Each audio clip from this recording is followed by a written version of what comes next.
Let's try that a second time with the sound on. Good evening. I'm Wendy Jackson, counselor and psychotherapist, and here to welcome you tonight to Be Known. At Kerith, we believe that to be known is to be loved, and we want to know you.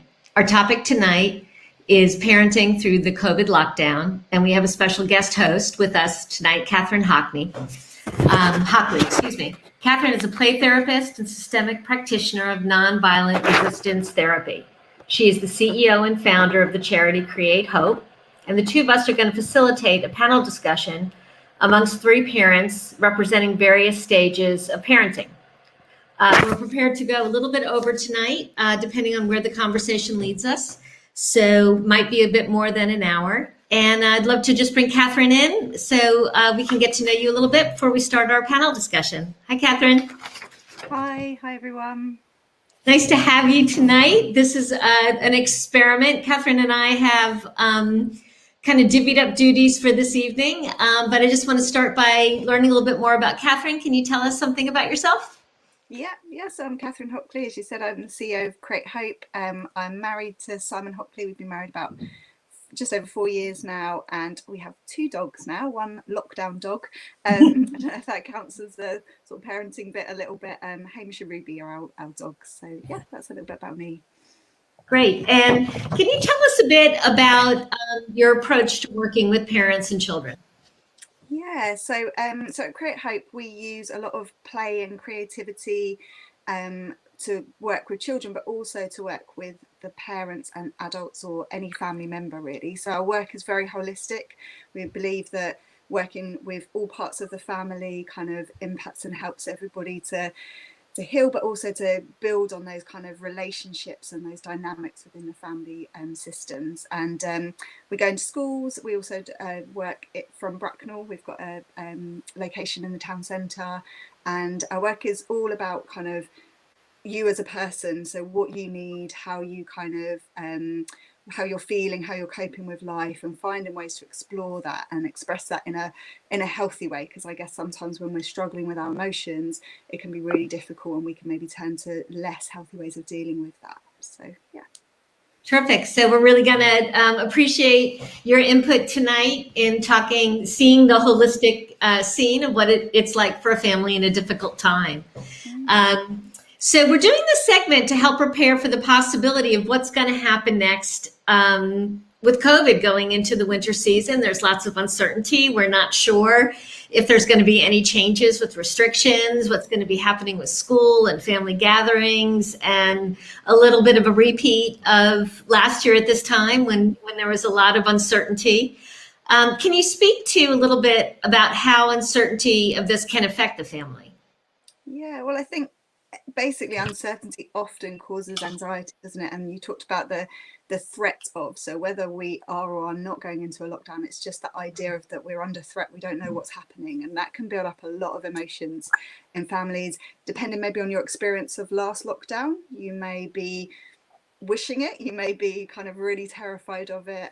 So yeah, lots of different kind of emotions can come up, and I think the big thing with lockdown is the anxiety, but also sadness, because we experience a lot of loss of, whether that's things we're able to do, whether that's obviously them kind of because of COVID and the impact on family members. So yeah, I think it can just be a really heightened emotional time when it happens, but also just the idea of it happening and kind of dealing with that.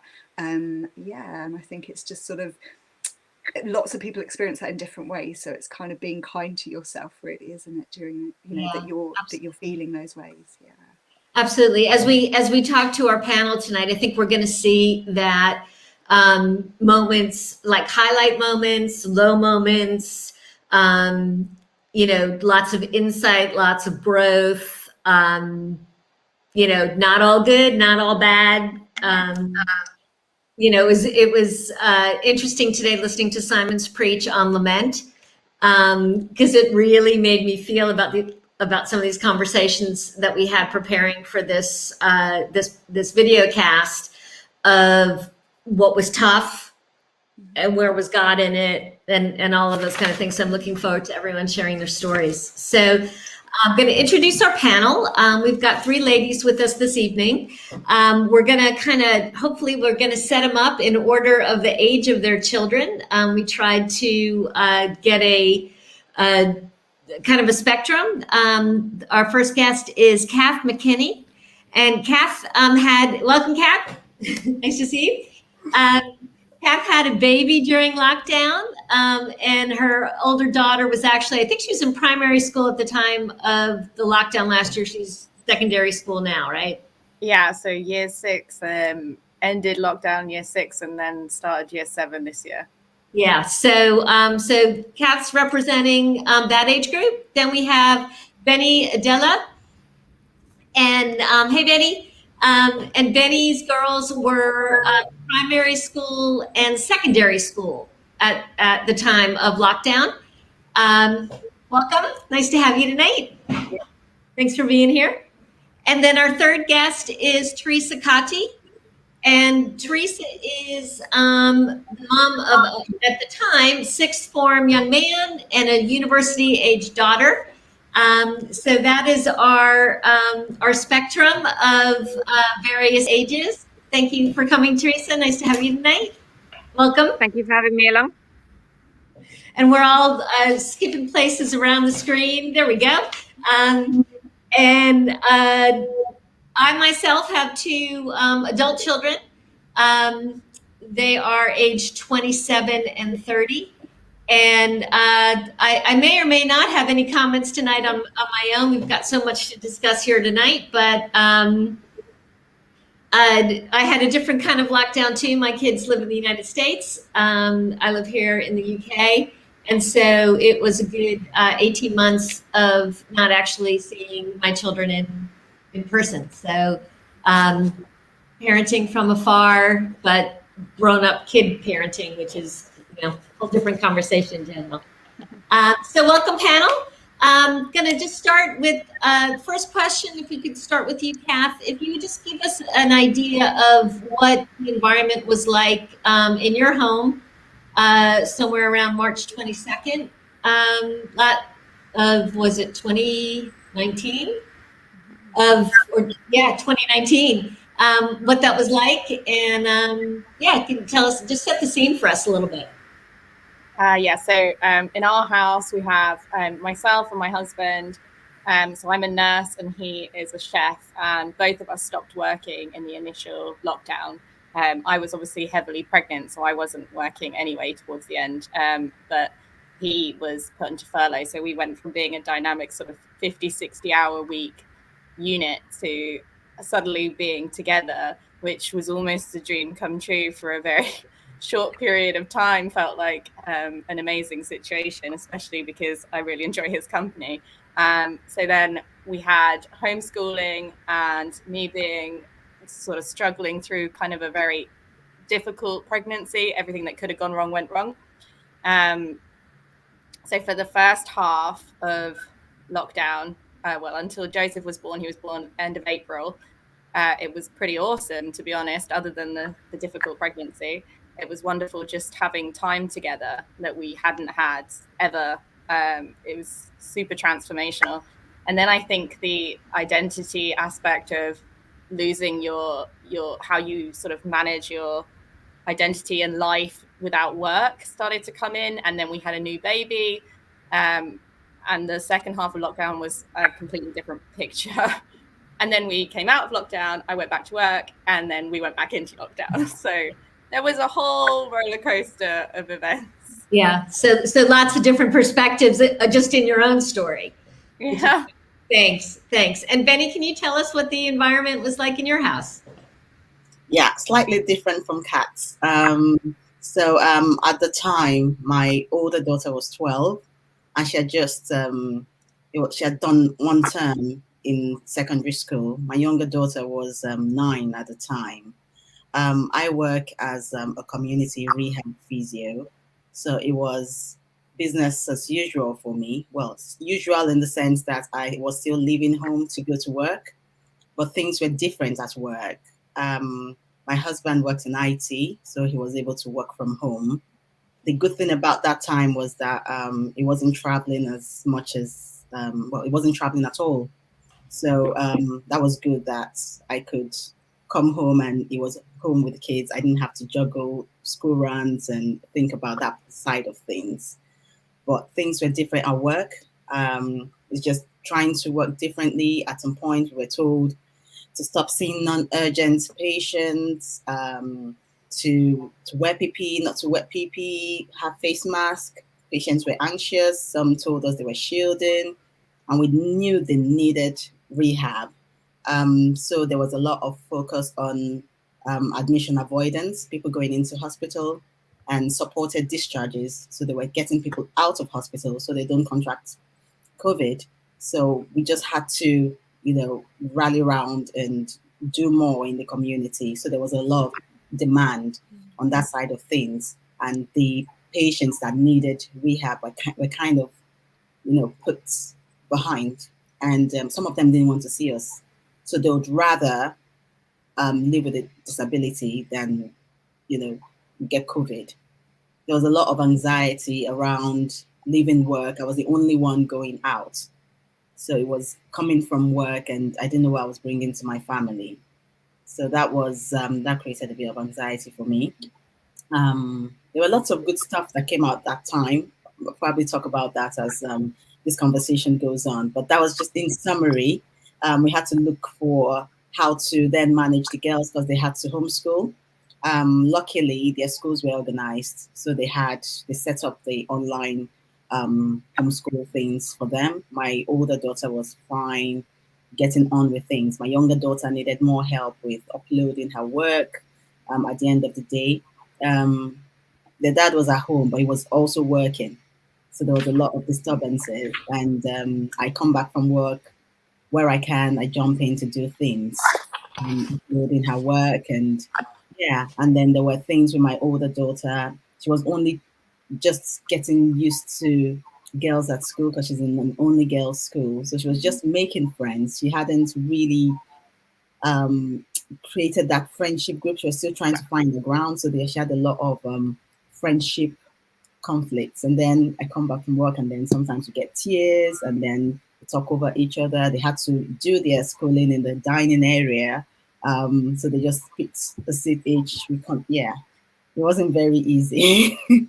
I'll just stop there. I can feel it. I can feel what was going on, and it feels like it was a finite amount of space that you were all working with. Is what I'm picking up on.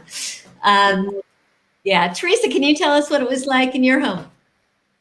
Yeah, so a normal home at the time, our son was in his last year of normal school just before he moved up for sixth form, so he was gearing up for his GCSEs. Our daughter had gone off to university for the first year, so we were dealing with a daughter that was absent from the home, and we were dealing with a son that was preparing for all his GCSEs. We were both two working parents at the time, and then lockdown hit, and obviously my daughter had to come back from university. My son's schooling stopped literally within a day, and my work took off. I work with homeless people, and we had a government mandate that came down that meant Monday at midday, we got a mandate to say that all homeless people were to be placed into their own accommodation by Friday. So we had like 4.5 days to complete that, which where I was working, there were about 120 homeless people that we knew of at the time. That's not including the people that were sofa surfing that we didn't know about. That's street homeless people. So that was quite a contrast. My husband was also furloughed, so him and the two children were all at home, and I was so busy with work. Yeah. That's a really good 3 very different households in similar circumstances. So if I just offer up the next question, for you personally, what was the experience like? A little bit more in detail for what was going on for you. Teresa, can you continue? Yeah, of course. For me personally, work really took off. I was very busy. The team that I worked in, half of them had to go off and shield. So we were already down in our team anyway. And then with a lot of people going off to shield, that meant a lot of the work kind of fell onto mine and a new manager's lap. So going out and working at sort of like 6 in the morning, not getting back until kind of like evening time. That was kind of my reality. But within that, I was obviously our sector, the homeless sector, was not very well thought of until quite far into COVID in terms of PPE. There was a lot of, I wouldn't necessarily say I had anxiety about bringing COVID back, but there was that concern, and there was that thought all the time in my head. The people that I'm dealing with are very vulnerable in society and not necessarily able to safeguard themselves in terms of looking after and isolating themselves from COVID.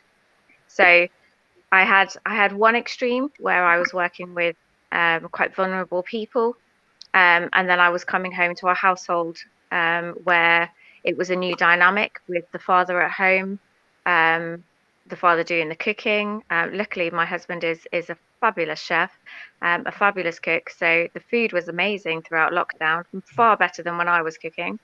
But also my daughter at home and my son at home without the schooling that they'd been used to for however many years.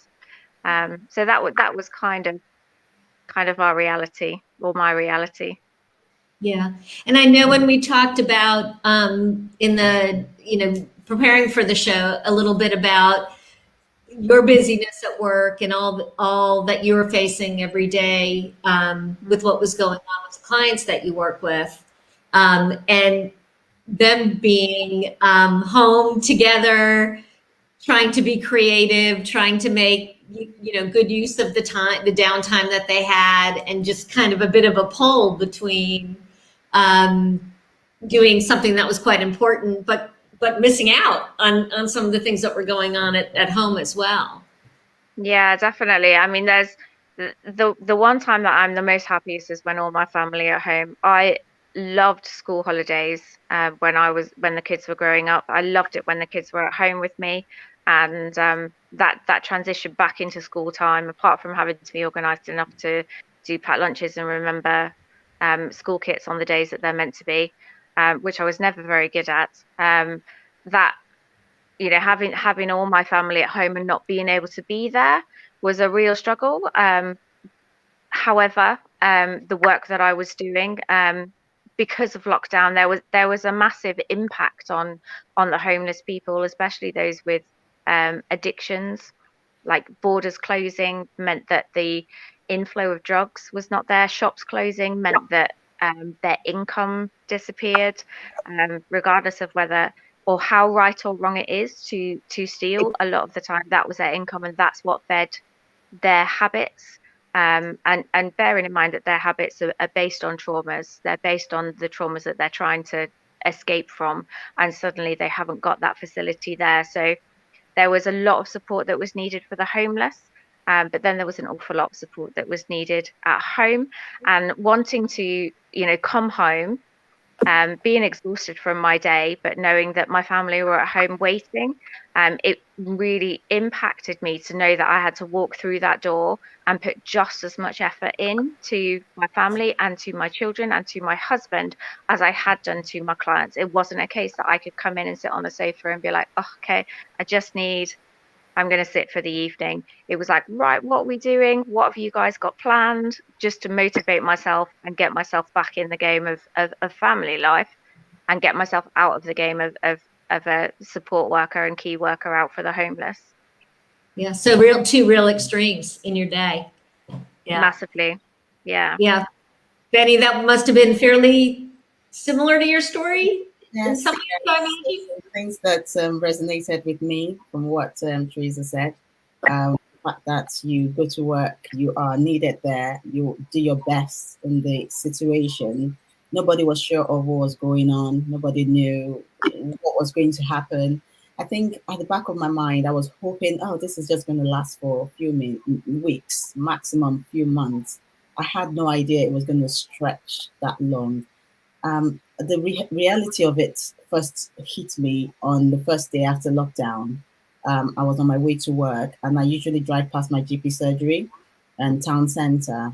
And it was like, one of those zombie movies that's, the whole street is just quiet. And Yeah. when I realized that there's nothing moving, I could count the number of cars on the road, and that was when it really hit me hard. And I cried in my car on my way to work, like, what's going on to our world, And for me, there were other things that really was a sense of loss in that. We always have time to meet up. I always make out time to meet up with my friends. I got together a few years ago with some of my friends, and we call ourselves Pray Moms, and we pray together. And the aim is to bring up our children together to know the Lord and just teach them about our Lord. And we organized events like twice a year, just for them to have fun together. We do a teaching and they just have fun, sing, dance, and go home. So that did not happen. The last one we had was in the summer of 2019. So that went by the by. And we had to think about, okay, maybe we can start doing this Zoom thing. So we took it to Zoom, but it was not the same. So I felt that sense of loss. Or it was something to be grateful for, something I looked forward to doing.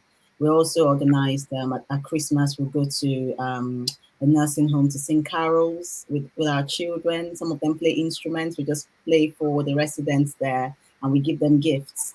So that did not happen last year, but we still took gifts to them. So we just had to think about other ways of still doing things and reaching out to people. And then I couldn't see my brother and his family. Lives in the UK, and he worked in the high dependency unit as a doctor. So that I was really concerned about him. He had COVID at some point, and that was really a very scary time. So things were a bit different, and I was planning to go to Nigeria to see my mom. I couldn't go.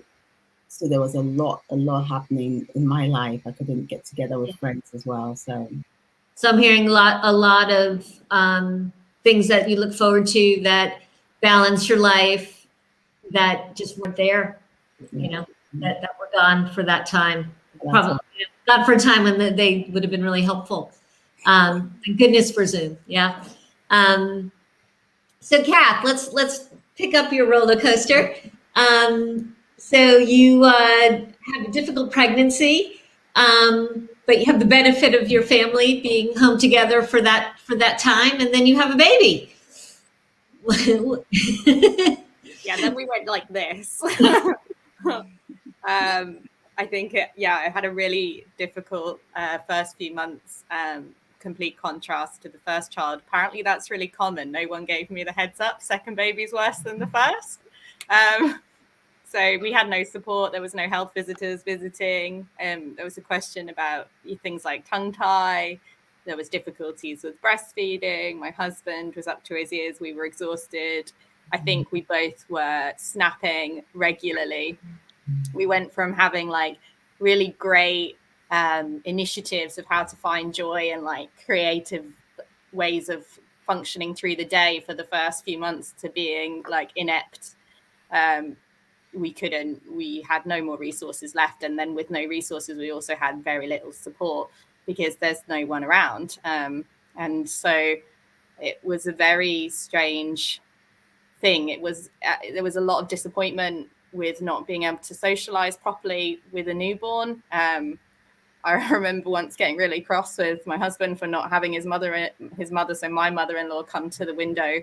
Like they looked, the videos that were going about care homes and people were going to the windows to see their relatives. And I had this expectation that my mother-in-law would come to the window just to meet her grandson. And she didn't want to, rightfully so. But I mean, at that point there was no logic. So yeah, then, things picked up again after a little while. I went back to work really early at 4 months. And I imagine that was probably because I was completely maladjusted to the fact that I felt I hadn't done a good job of being a new mother.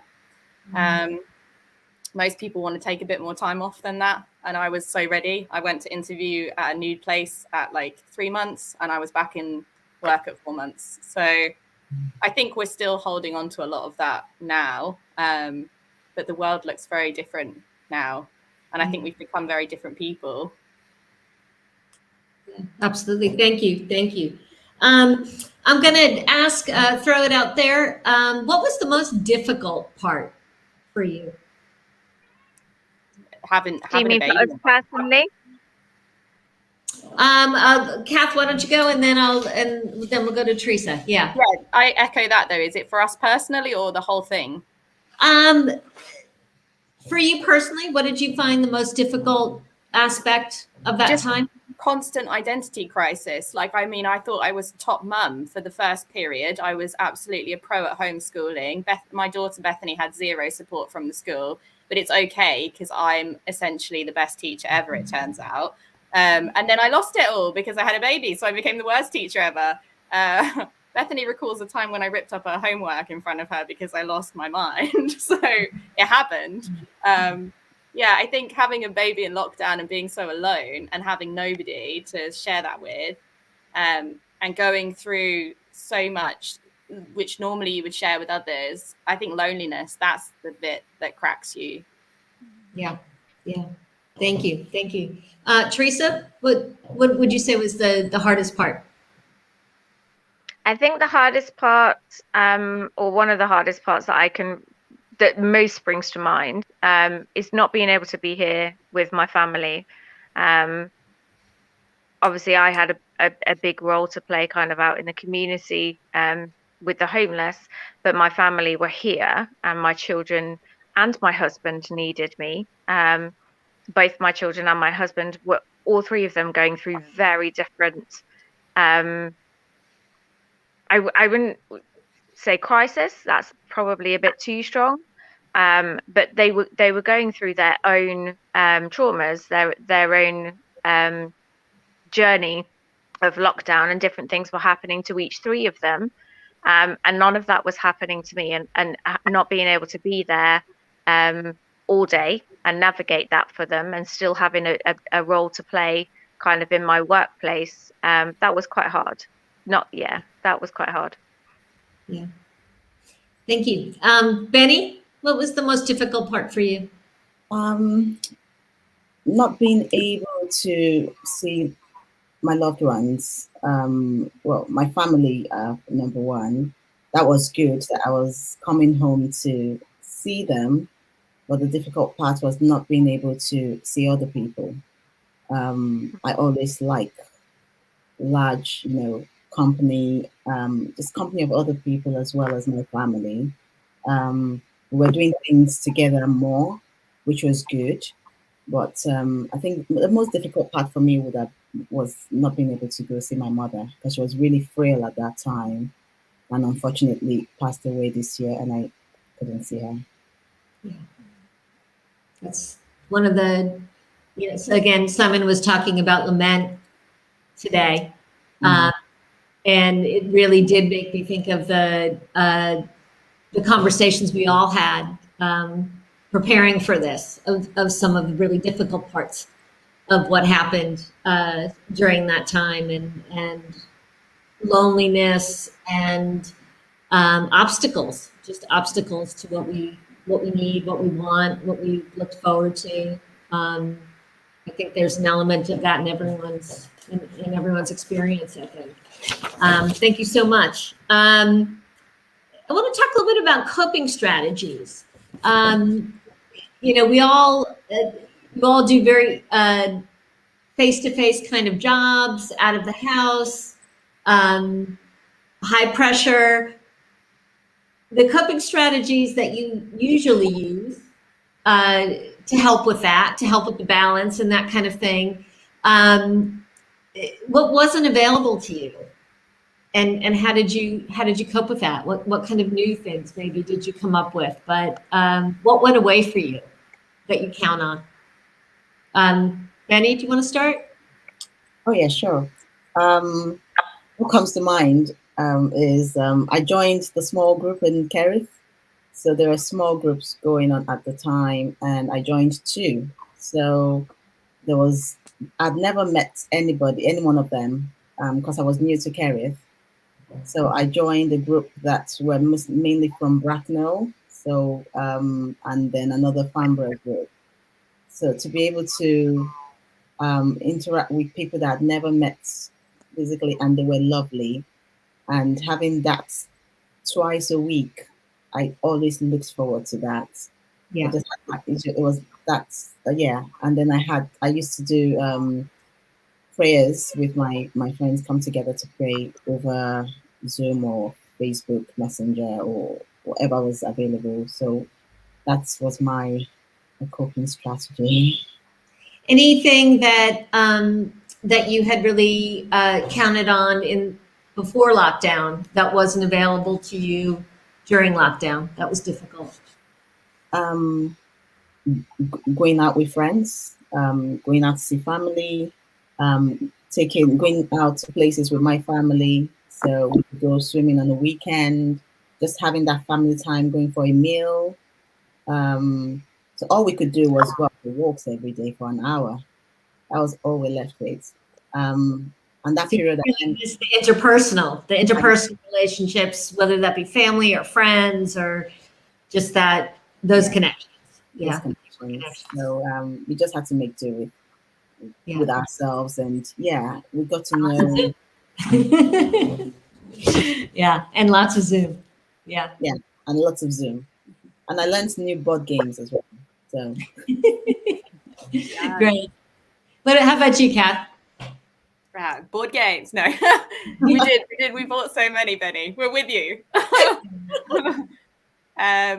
So structure was key. But I like to pride myself on being like somebody who could probably be in a dark room completely alone and find a reason to keep going. So I kind of took that trek on it, where it was like, imagine it was a rainy day, but you still want to get the most out of the experience because it could have ended at any point. And I think there was that kind of ominous, is lockdown going to be over soon? And is my husband going to go back to work? And I wanted every day to be like a full 12 hours packed full of, let's spend time together. We're never going to get this opportunity ever again.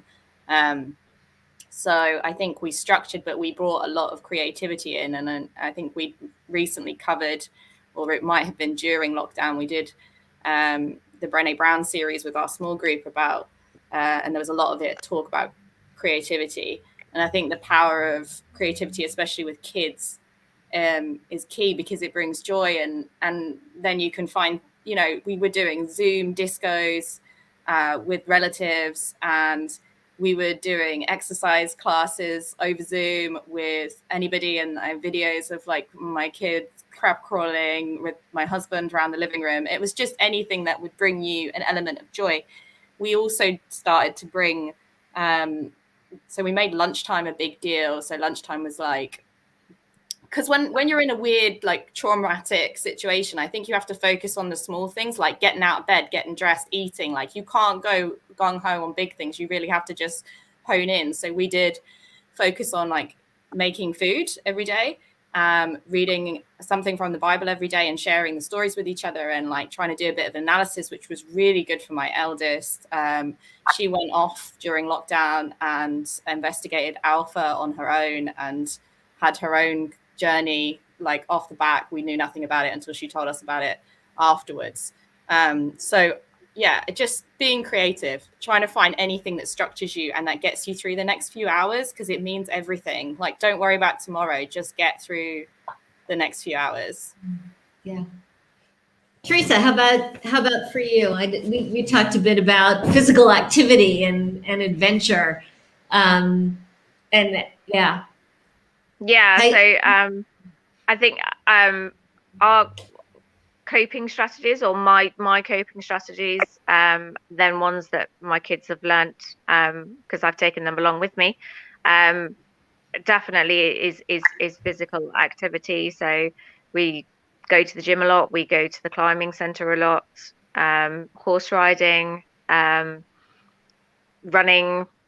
getting out into the woods, and just going sort of like trumping. Obviously, all of that, sort of like the stuff that's at centres.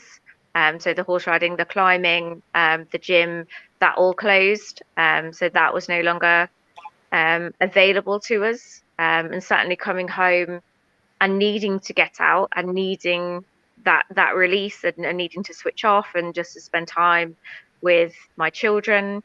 That was quite hard to then get your mindset around, or get my mindset around.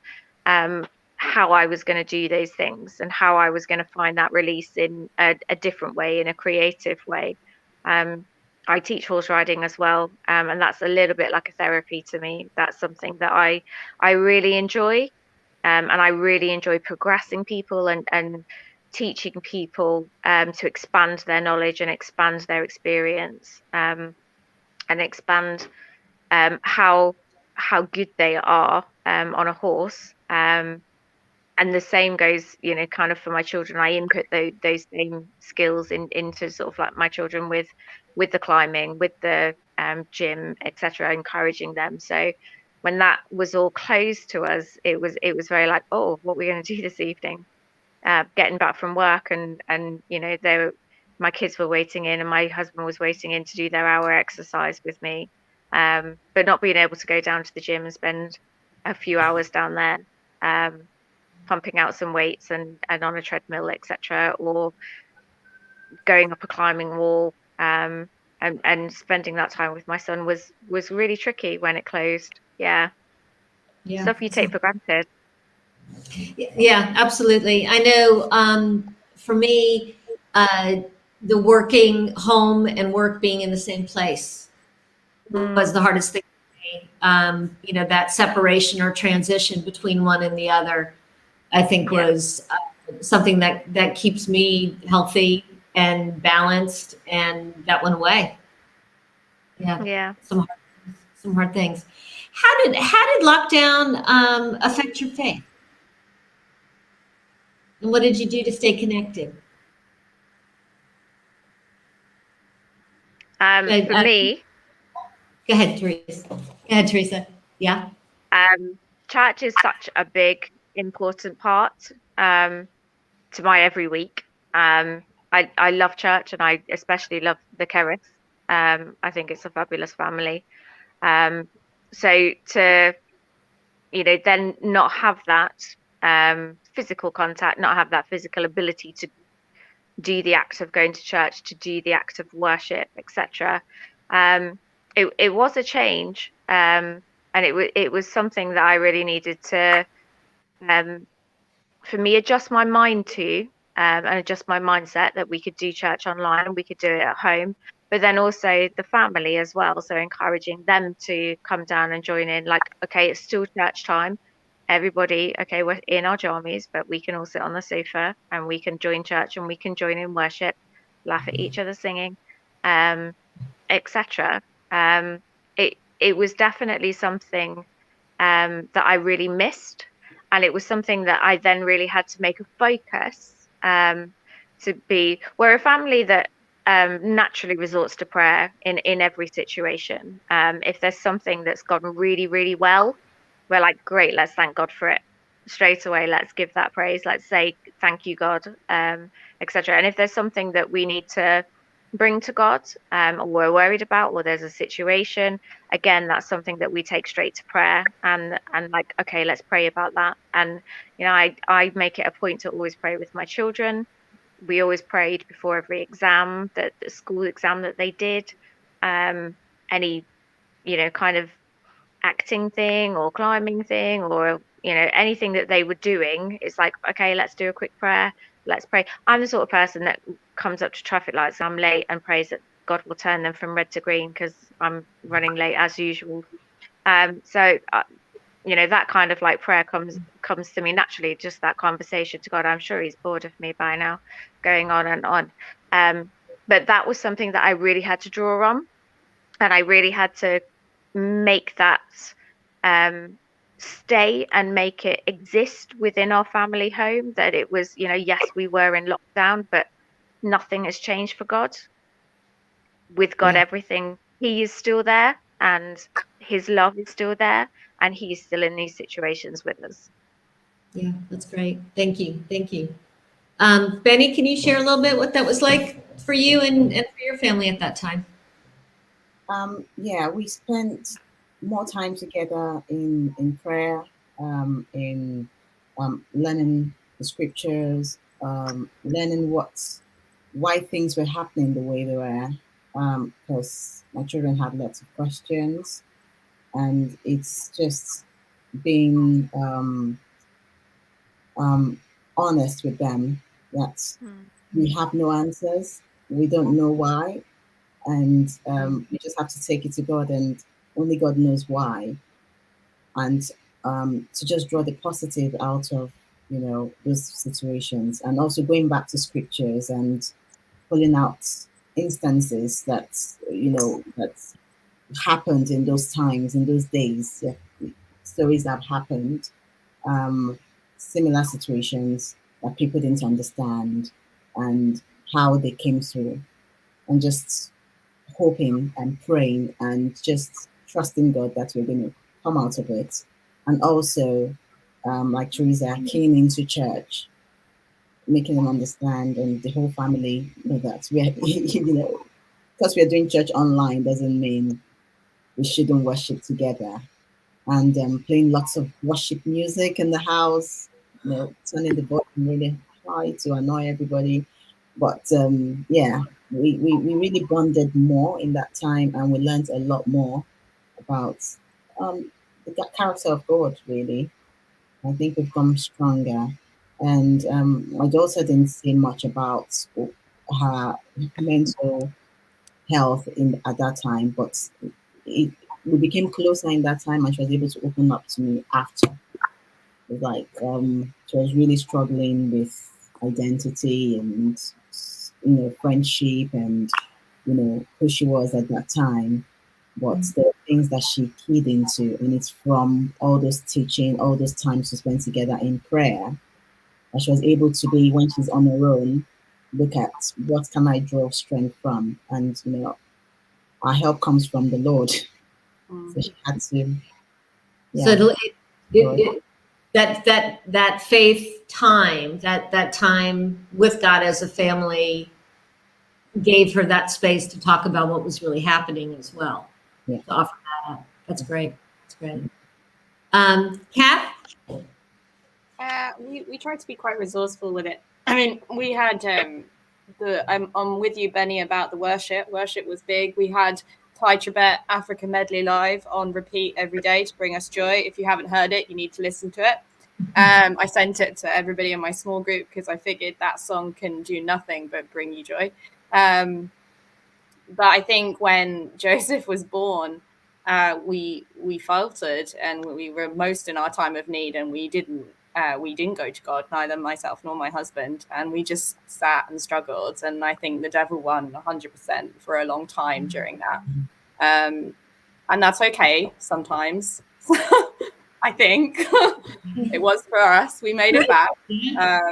I think we could have. I think if we were in a different world, and we had no choice but to go to church on a Sunday and reconnect with our friends, it would have been different. But I think when you're really like down in the dumps with a bad situation, and the option is, do you go and wake up and turn on the telly on a Sunday and watch something? You're like, no.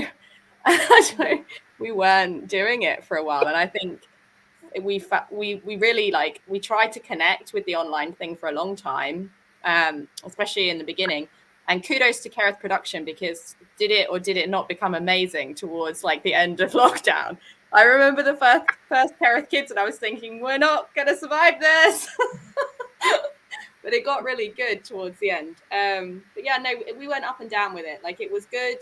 It was really good at one point. Faith was massive. We were all sat there talking about it. We took it as a study thing, a homeschooling part of our journey. And my husband really kind of found boots in it. He was in a role, in a place. I was impressed. I was amazed. And then it went, and then it came back. That's the summary.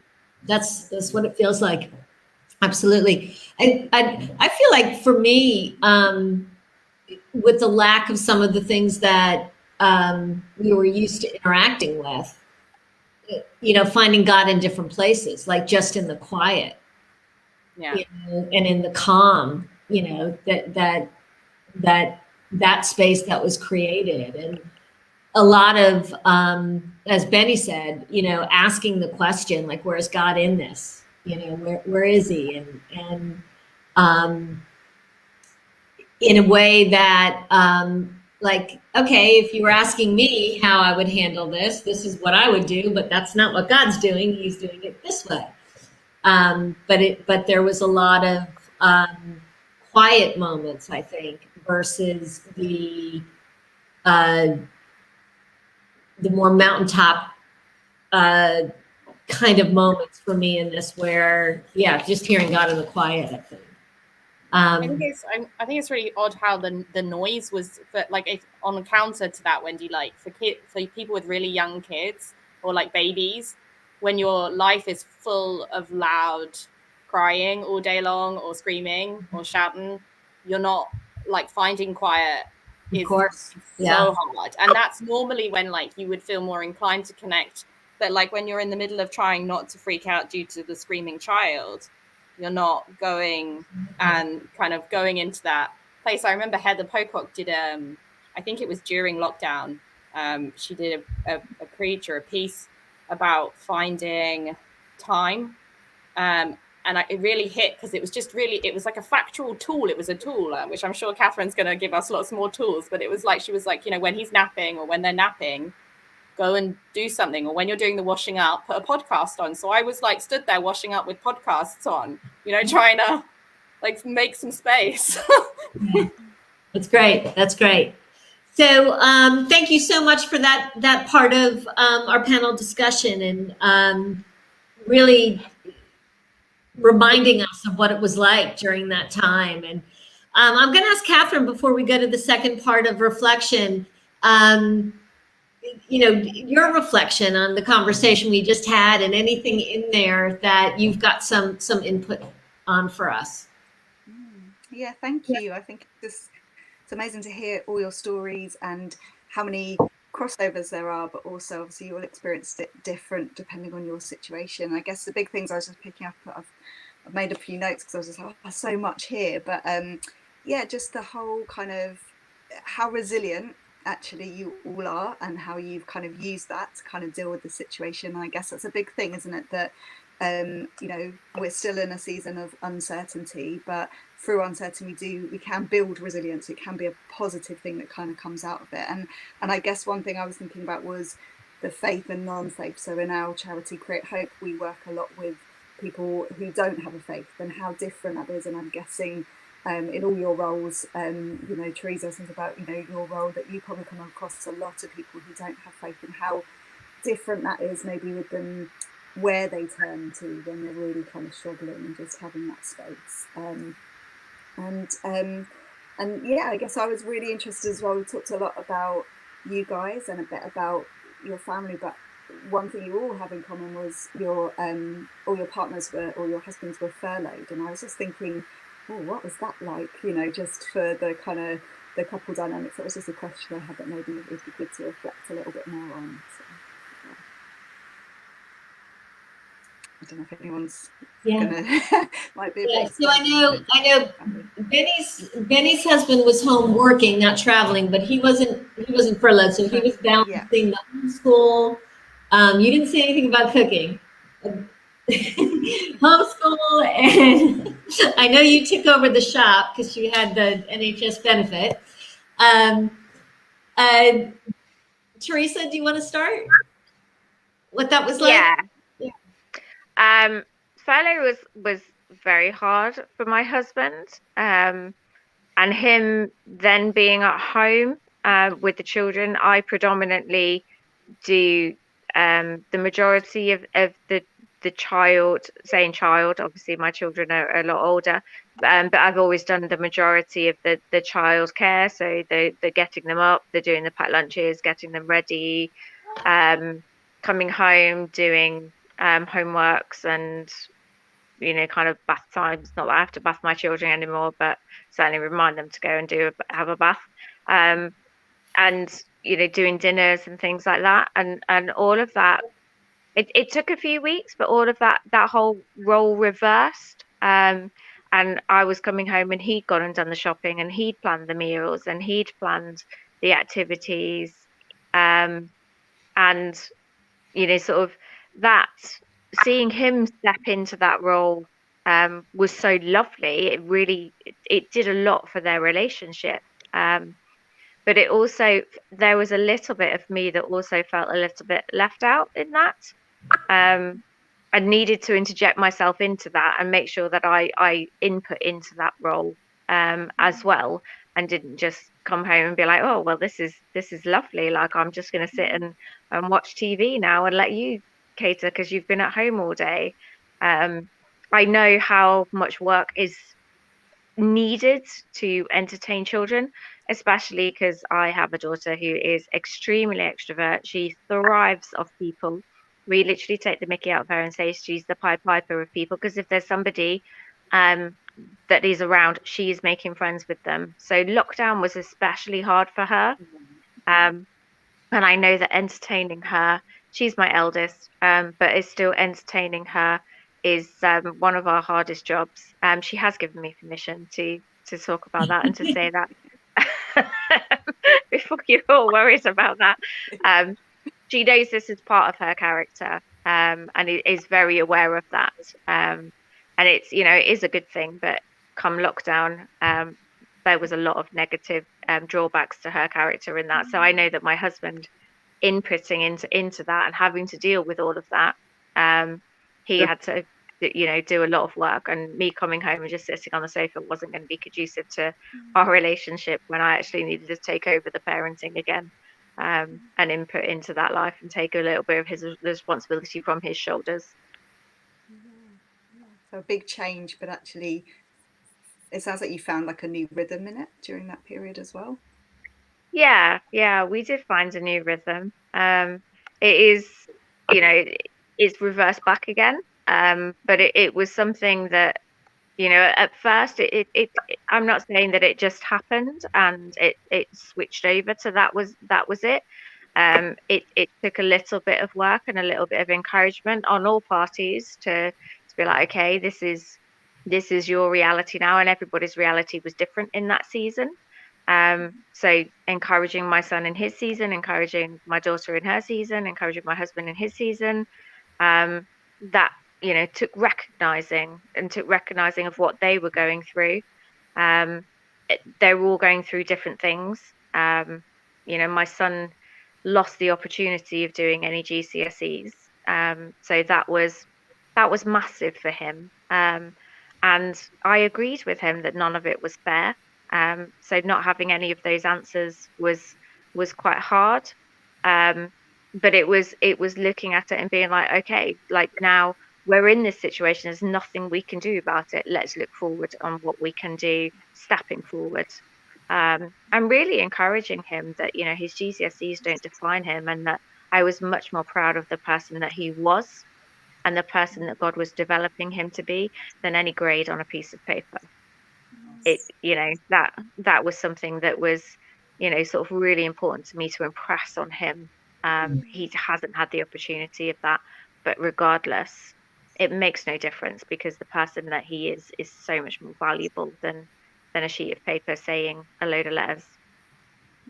And it's so true, isn't it? I think validation is it's one of the things I talk a lot about as a therapist and working with children and young people, is actually we can't, like, any feeling is okay, right? Like whatever they feel. Yeah. And for your son and for lots of us during lockdown, it was all about loss. It was all about things we couldn't do. But sometimes what we try and do is then make it better and solve it with something good. But actually sometimes we just need to be heard, don't we? And validated and encouraged. It's okay to feel sad, it's okay to feel frustrated, it's okay to feel this. And I think particularly as parents that can be quite hard, isn't it? Because as mums you're trying to hold it all together, and sometimes you might want to fix it all for everyone, but actually being able to just acknowledge their feelings can be powerful as well. So, and that was definitely something that I couldn't fix for my son. Believe me, I tried with the school, but they were having none of it.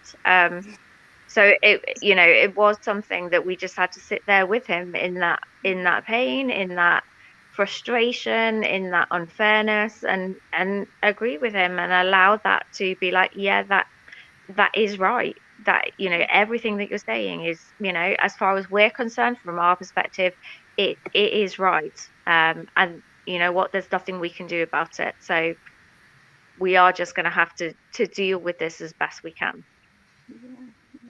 Great. And I think, Kathy, you said about your situation that there were obviously lots of different emotions. She talked about being like a real roller coaster, and I wonder what it was like when all those emotions were really at their peak, what that was like for you guys. I reckon I'm still blocking it all out. I think we all are. Yeah. I saw the comment that just came up, and the reflection is good. There's lots of things unprocessed, isn't there? There's a whole lot of thing unprocessed. I mean, even yesterday, like Wendy and I met and spoke, and then afterwards I was like, oh, there is some stuff I don't know that I haven't dealt with. So yeah, no, when things were bad, they were so ugly. Like, I'm going to combat everything that people think is ugly and say it was uglier. It was so ugly. It was so bad. So like, yeah, I mean, there was some raised voices. Like, I mean, I mentioned that when I was pregnant towards the very end, and I had 3 days of induction in Frimley, and I was alone. I had a visit from one of the mental health nurses because I just kept saying to her, like, I can't cope. There was just a lot of bad, and there was a lot of like relationship dynamic I'll go back onto, because so my husband, I think it's important to realize that not everybody's built and designed to cope with like the creativity needed to survive in an isolation like we just did. So my husband, for example, his identity is really strongly built around serving, both at work or otherwise. And that's very much based on like people relying on him. They need him to be there, and therefore he's there. That looks very different in the home when, you know, what you're asking is, can you sit down and help the child through her homework? Like, it's not the same sort of level of reliability. So there was a lot of uproar in terms of trying to understand who we were as people who we weren't supposed to be those people, and suddenly we had to be these different people. So that was hard. That was really, and our relationship took a battering with that as well, and especially because we didn't have proper sort of outreach and support like we normally would have. Yeah, we're still working through that. That's ongoing. We've been recovering. We're recovering. And I think that's, like you said, it's a reality, isn't it? That, you know, and to be, I guess my big thing is always like, be compassionate with yourself in that, isn't it? That like, there isn't necessarily, sometimes we think when we get here everything will be okay, but the reality is life throws loads of different things at us. Whether, I mean, you've all talked about change, and some of that change was because of lockdown and COVID, but actually some of that change was just, you know, having a baby happened anyway, kind of thing, or some roles at work may have happened anyway, you know, they might have changed a bit. So I guess it's also thinking, how do we deal with change and in life generally? And the reality is we go through it at the time, and then sometimes we're still processing it afterwards, isn't it? And I think that whole show yourself grace, and don't expect that, like, be more flexible. Like, who we think we are sometimes isn't necessarily, you know, it's not a solid. So I think what's really coming up for me as I hear everybody talking is, as we reflect on this, you know, as difficult as various things that happened through that time were, we kept going on because we had to keep going on, you know, depending on what for our families, for our jobs, that kind of thing. And now that that's kind of, you know, slowed down a little bit, and we're reflecting, we're first realizing, you know, or stating, whether we realized it before or not, you know, that that was a whole lot of stuff in a short period of time that we all walked together really closely, with lots of effects. Yeah, good stuff. Catherine, I'm going to leave it up to you for the next few minutes to kind of reflect a bit on the experiences and pull out any resources that might be helpful to anyone listening. Yeah, well, thank you. Yeah, I guess I want to come to Benny actually about, you talked a bit about your daughter and just what you're happy to share about friendship stuff. And I think, I'm guessing there's probably lots of families out there that children, we've talked about identity and friendships. I just wondered if you could share a little bit more about that, how that was for her, how that is now. That'd be really good. My older daughter is more like myself, very extroverts. We like to make friends, we like to meet people, and she was just getting used to people in her school. And at primary, she was in a co-ed primary school, and then moving to girls only secondary school, and she had done just a term. And when she was in primary school, she wasn't like a girly girl, so she played with everyone. She would play football with boys. So going into just, she was quite concerned about going into girl only school. She was like, I'm not sure I'm going to really like it. Like, you'll get used to it. So she was still trying to um, make friends. And then there were lots of clashes, and she'll come to me. She actually reminded me a few days ago that I told her when she was going on about it once that to suck it up. And I was like, no, I didn't. Like, yes, you did. So, I was going to work, coming back home and being the mom and the wife and giving my husband space because he's been with them. My younger daughter was more, she needed help more with work and things like that. And if she's not getting, and she had my computer was not good, not very good. So she can be doing her work and it will crash in the middle of doing her work. So she gets frustrated and she just comes up crying to dad. He's in the middle of a conference call. And, he had all that to deal with and he had to sort out lunch and things like that. So when I came back from work, it was his time to then carry on working. So he would work later, things he couldn't do during the day. So I had to assume my mom role, make sure they had food. And it was probably one of those days that she was talking to me about her friends and I was like, suck it up. So I didn't know what she was going through at that time. And she probably didn't want to approach me then or didn't know how to approach me then and didn't want to disturb me because of the way I reacted. And when she told me recently, I was really like, I'm so sorry, but I just want you to know that I'm human, although I'm mom, but I have my own struggles. And when I act badly, just try to make some, allowance and just give grace, Mom needs grace too. I need grace as well. Just pardon me for that time. We can talk about it later. So I'm probably just having a moment and a hard time. So it's about having that conversation because they look up to us and they're like, his mom, his dad, they must get it right every time. But I tell my children, no, I don't get it right every time. I make mistakes and sometimes I say things that I don't really mean at that time, or you don't know what's going through my mind then. So, but it's something that you can always come back to me and say, Mom, I didn't like the way you talked to me the other time. And I'm like, because sometimes I don't remember. So it was just recently that she told me that she was really struggling then. I was like, why didn't you come to me? She was like, if she knows now, what she knows now, if she knew then, maybe she would have acted differently. Maybe she would have opened up more. But she felt she still needed to go through that to be the person she is. She had to go through that. She had her coping strategies.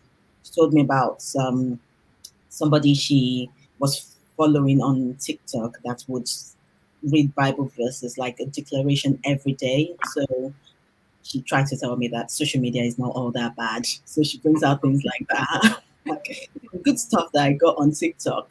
And she's like, things like that, she would listen to that and be like, okay, what does God say? So that person would always read a scripture and like a declaration every day. So she had different strategies. But I thank God for that. And I don't think it's the prayers, it's just God's grace that's made her actually tap into something like that.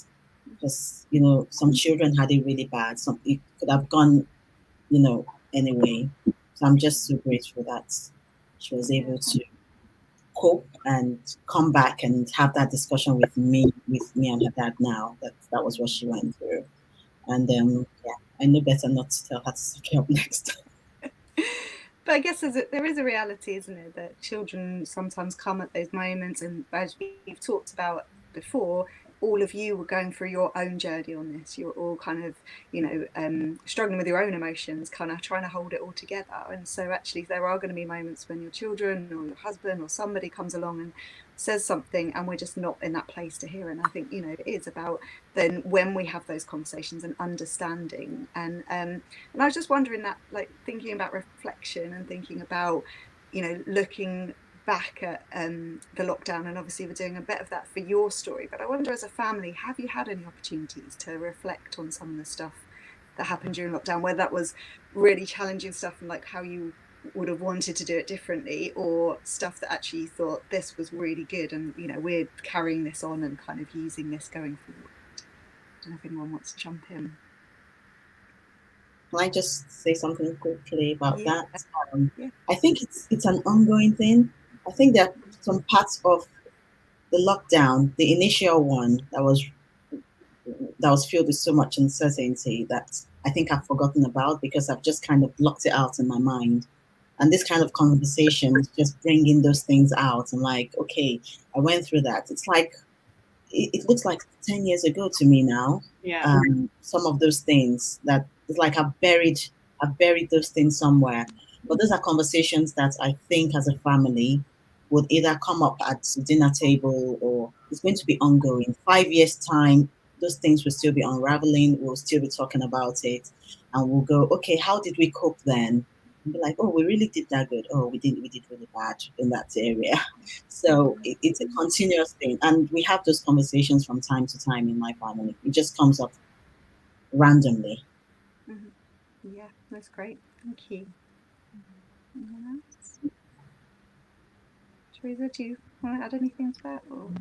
Yeah, I mean, I think the connectedness that we felt as a family throughout lockdown, certainly when my husband and my two children were at home, and then me coming back into that setting from work, it was a place that actually, you know, externally, yes, there was lots going on, but internally, inside our home and in our family environment, it was something that we all thrived on.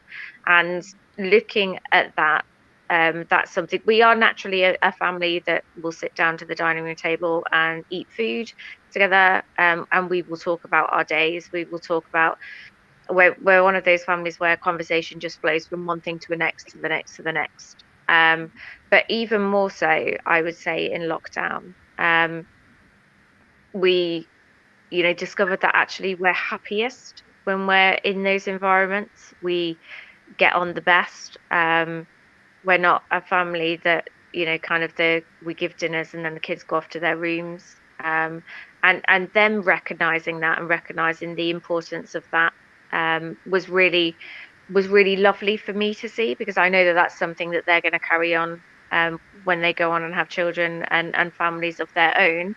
My daughter's certainly carried that on, and now she's back at university. She gets all her household together and cooks them all dinner, and they all sit down to a roast or, you know, something that she's cooked, and they all love and cherish that time together.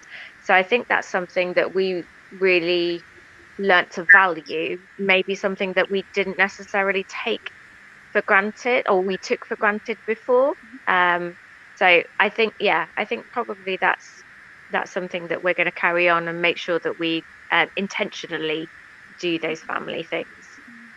That's great, yeah, because communication is key, isn't it? And finding those opportunities, and whether that's to go into deeper meaningfuls or just to kind of, you know, just have a bit of a laugh together or just notice things or whatever. But I think, yeah, there are all ways, aren't they, that this reflection and this kind of processing what's happened is all possible, isn't it? So, yeah, that's great. Kath, did you want to add anything in there? We haven't really reflected very much, but we reflect in the moment, because I think, especially if, I mean, I came, like, it's just my childhood's taught me a lot about how important it is to debrief. So we do debrief regularly, like, especially when things turn ugly, and we're very imperfect people. So things do turn ugly sometimes, and we just have to talk it out. So we're just that kind of a group. And I mean, I'm with Teresa that it would be like, I love the idea of being this kind of like, we're better together unit. I think I've had to learn that that's not the same for my husband. So we've had to find a balance, and we're back to doing sort of 50-60 hour weeks again. But when the time is there, the freedom is like so intense. Like, it's like, wake up, let's go, let's do stuff, let's live. So I suppose in a sense there's a good outcome to it. Yeah, and I guess that's one thing, isn't it, is the how much we can slow down, how much we're busy and the pace and stuff like that, and life is always changing, isn't it? So it's how do we hold on to the bits that we've learned during these times, but also move with the changes that we're experiencing at different times as well. So yeah, thank you all so much for your reflections and your honesty. And I think just from some of the comments, I can see that it's been really helpful for those listening to see there's process still to go on here. I'm going to thank our panel very much for coming and sharing and giving of yourselves in this way, and really appreciate and I've really enjoyed speaking to you all. And I have to say, I got the best of it because I got to talk to everyone individually and really get to know you a little bit. And that was a real pleasure of my week. So I thank you all to the panel. I'm going to let the panel say good night. Good night. Thank you. Bye. Good night. Good night. And Catherine, I'm just going to ask you for just it's just some general things as we head off into holidays and possibility of whatever changes we may find ourselves in the future. Any insights, tips, tools that you can point us to or help us with? A lot of it based on some of the reflections that we heard as well. Yeah. Mm-hmm. Yeah. Oh, I had 2 words that came to me earlier today, and that was compassion and curiosity. And I guess starting with compassion for others, for your family members, but most importantly, I say compassion for yourself, because self-care and kind of stopping and doing the little things for yourself. When we were doing our little talk, I was saying about self-care for parents often can feel like another job, another thing to put on the to-do list that then you don't have time for, and you just think, why do they tell me to do this? Because it's more work. But self-care could be anything from, like, my self-care every morning is I have my favorite bowl and my favorite mug, and I just kind of make sure, even if it's in the dishwasher, I wash it up, because when I eat my porridge out of that bowl or I drink my coffee out of that mug, it just makes me smile, and that's enough, that first thing in the morning. And then there might be other things that you do, but just thinking about, actually, how do I give compassion to myself and then also compassion to others around us. And then curiosity, I guess I was just thinking about the emotional stuff and about all the feelings, and actually that no feeling is right or wrong, but what we do need is a space to explore those feelings and understand them better for ourselves. And one of the things we developed, well, Jo Newman, actually I'll give her a shout out, she's our development worker, she developed this toolkit, which I think is a picture, but I have got one here as well, that it's free. You can get it on our website, and it's got loads of resources, loads of Kath was talking about being creative and how much they found that really helpful, and Teresa was talking about physical activities, and there's some of them are physical activities, but they're just ways to get families talking about emotions and exploring things in a fun way. You know, there's things about talking about some of the emotions that you may have had, like the loss or the anger or the frustration or things that you desire, kind of, and just giving, and they're aimed, I'd say they're aimed at sort of primary school, but they're really flexible. So if you have got older children, you know, everybody likes to get creative, right? And it's just kind of getting everybody together, just an opportunity. So you can just send us an email or send me a text message, and we can get those sent out to you. They're packs that we go in the post, and they are available to anybody who wants them. And great time over the Christmas holidays, isn't it? I mean, you can make them a bit more festive, but you could use some of those activities just to get together, things like, you know, some of them going on like a sensory walk and collecting things and getting creative together. So yeah, those are just 2 of the tools. What I would say is, if you're a family that things have been really, really tricky, and actually, you know, you're really struggling, and this whole sense of reflecting is like, I don't even know where to start with that, it's just been really, really tough, then we can support with that as well. We do offer therapy to children and adults, and whole family sessions as well, if the dynamics in the family have really been impacted by COVID or anything else. So again, don't hesitate to get in contact with us or visit our website for more information about all the services that we offer as well. Yeah, terrific. Thank you so much, Catherine. And again, thanks to our panel. And as I close us, I'm just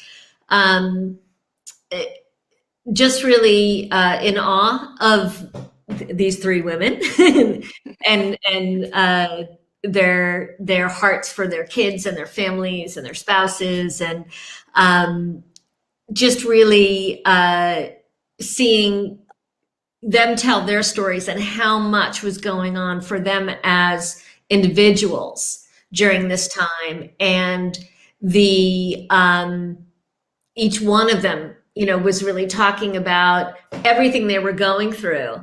And then somehow, you know, through some amazing strength, being able to put that on hold a bit for the needs of everybody else. And making sure that they, you know, they were taking stock of the needs for everyone else. And when we talked earlier, Catherine, about just, you know, when we talk about parenting, we talk about behaviors and what's going on with our children. Often we have to look first at what's going on with us, and seeing all this complexity of what was happening in this time of anxiety and uncertainty and change and danger for the parent. Of course, that's going to be reflected in what's going on in the household as well. And just, you know, that point of understanding your own, as you were saying, compassion for yourself, your own circumstances, your own, what you're going through, and being kind to yourself in that gives you that resilience, as you said earlier, for what you need for your family, and vice versa, hopefully too. Yeah, and accepting that no feeling is bad. There is no bad emotion. It's what we do with the emotion that's important. And yeah, the more we're allowing an understanding of our emotions, it builds our compassion for ourselves, but then our compassion and empathy for others as well. So yeah. Fantastic. Well, thank you so much. And thanks all for listening, and have a lovely holiday. And we'll be back in January with another conversation on To Be Known. Have a great evening. Good night.